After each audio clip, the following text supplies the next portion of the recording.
They say you never truly know someone until you read their will. I learned that the hard way. The day my father died, I thought I'd lost the most important man in my life. But 3 days later, sitting in an attorney's office, I realized I'd never really known him at all. He left me nothing. Not the house I grew up in. Not the cabin where he taught me to fish. Not even an explanation. Just silence. And my sister got it all. I spent 3 years hating her for it. Hating him for it. Hating myself for not being enough. But sometimes the cruelest lessons teach us the most about who we really are. Welcome to my Reddit diaries, where every story reveals the unseen battles within families. Don't forget to subscribe, and tell me in the comments, where in the world are you watching from? The rain started the moment they lowered the casket into the ground. Not a drizzle, but a downpour, the kind that soaks through your coat and makes you wonder if the universe is trying to tell you something. I stood there with my umbrella, watching the water stream off the edges, watching it pool around the fresh dirt, and I thought about how Dad always said rain was good luck. A blessing. I didn't feel very blessed. Across from me, my sister Rachel stood under her own umbrella, mascara streaking down her cheeks. We hadn't spoken much during the service. A hug at the door of the funeral home. A few whispered words. She lived 2 hours away now, worked in real estate, wore designer clothes, and drove a car that cost more than I made in 6 months. We drifted apart over the years, the way siblings do when life pulls them in different directions. But standing there at Dad's grave, I felt close to her. We were both orphans now. Both alone in a way we'd never been before. I didn't know that feeling would only last 3 more days. Dad was a carpenter. Built houses with his bare hands for 40 years, came home every night smelling like sawdust and sweat, and still found the energy to teach me how to use a table saw, how to measure twice and cut once, how to take pride in work that would outlast you. I followed in his footsteps. Learned the trade. Worked construction. Every weekend, even after I got my own job, I'd drive over to his place and we'd work on projects together. Fixing the deck. Building shelves. Just being together in comfortable silence. Rachel went a different route. College. Business degree. She was always the smart one, the ambitious one, the one who got out. Dad was proud of her. I know he was. But I always thought he was proud of me too. I thought the work we did together meant something. That showing up, being there, carrying on his legacy, that all of it mattered. I was wrong. The attorney's office was downtown, in one of those old buildings with wood paneling and leather chairs that smell like cigar smoke and old money. Rachel and I sat across from Mr. Henderson, a man in his 60s with wire-rimmed glasses and the kind of face that's seen 1,000 families torn apart by inheritance disputes. He probably knew what was coming. I didn't. He opened the folder with the practiced efficiency of someone who's done this 1,000 times. I expected it to be simple. The house split between us. Maybe some savings. Dad wasn't rich, but he wasn't poor either. 40 years of careful living and smart investing had left him comfortable. Mr. Henderson cleared his throat and began to read. To my daughter, Rachel and Morrison, I leave the entirety of my estate, including the family home at 428 Maple Drive, all financial assets, personal belongings, and the property deed to the lakeside cabin. The words hung in the air like smoke. I waited for him to continue. To get to my name. To say something, anything, that included me. He didn't. He closed the folder and looked at us over his glasses. That concludes the reading of the will. I stared at him. What about me? Mr. Henderson shifted in his seat. There is no provision made for you in the will. That's a mistake. I looked at Rachel. She was pale, staring at the table like she could see through it. That has to be a mistake. Your father updated this will 6 months ago. It was notarized, signed, and legally binding. I'm very sorry. 6 months ago. While I was helping him replace the porch stairs. While we were watching football on Sundays. Well, I thought, 3 years is a long time to carry hate in your heart. Long enough that it stops feeling like hate and starts feeling like part of who you are.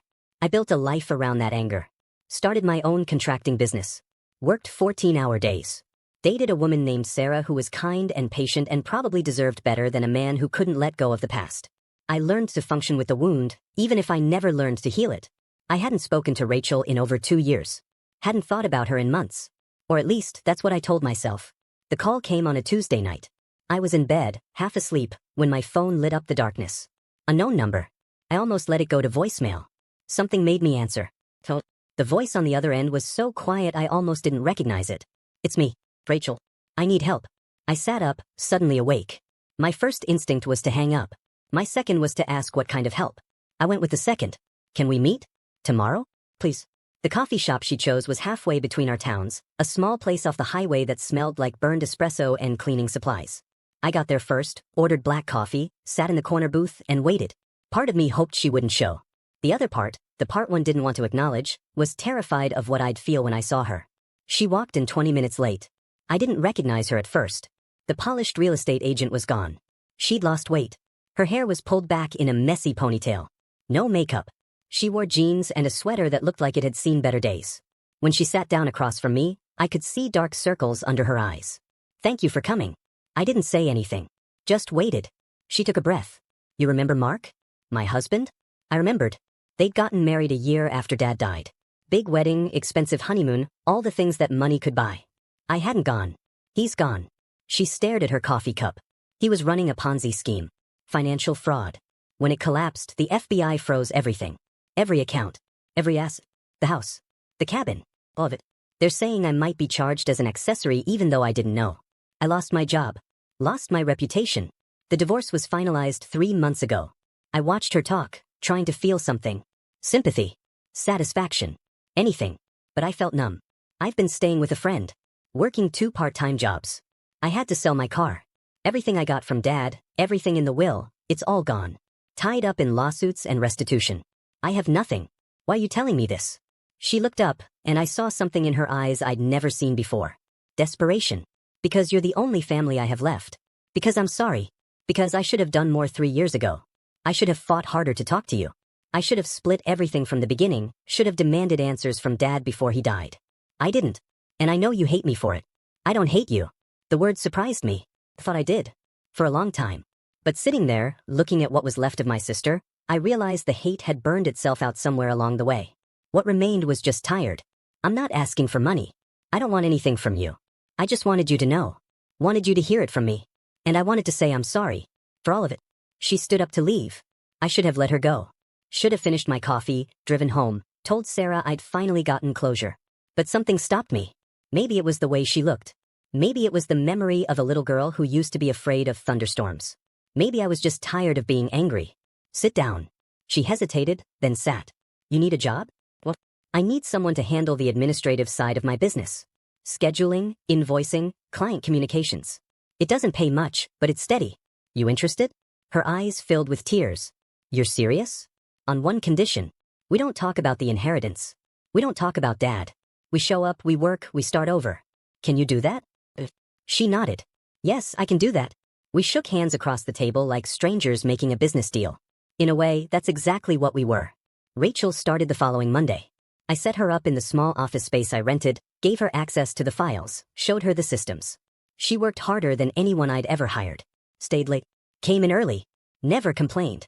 Within a month, she'd reorganized everything, streamlined the scheduling, even landed us 2 new clients through networking. We didn't talk about personal things. Kept it professional.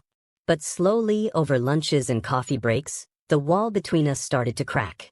She'd mention something funny a client said. I'd tell her about a job site disaster. Small things. Safe things. Sarah noticed the change.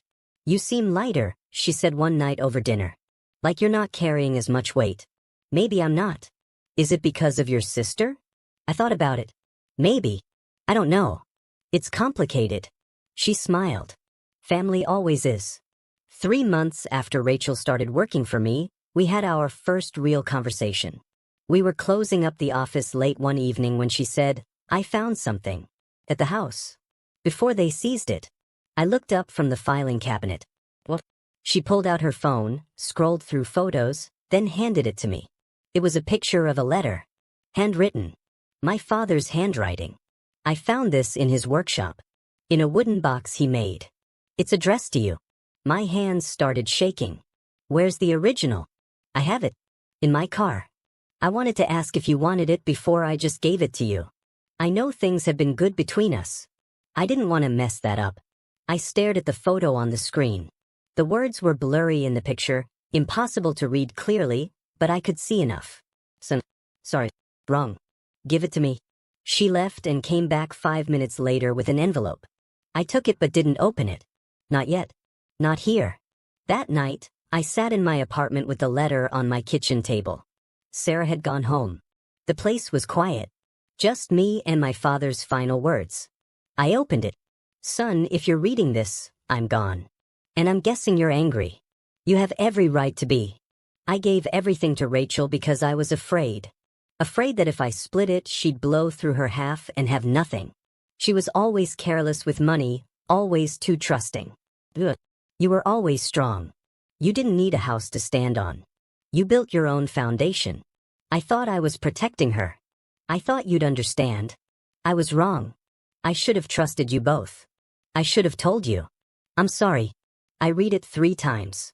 Then I set it down and sat there in the silence, feeling something I hadn't felt in 3 years. Not anger. Not betrayal. Just sadness.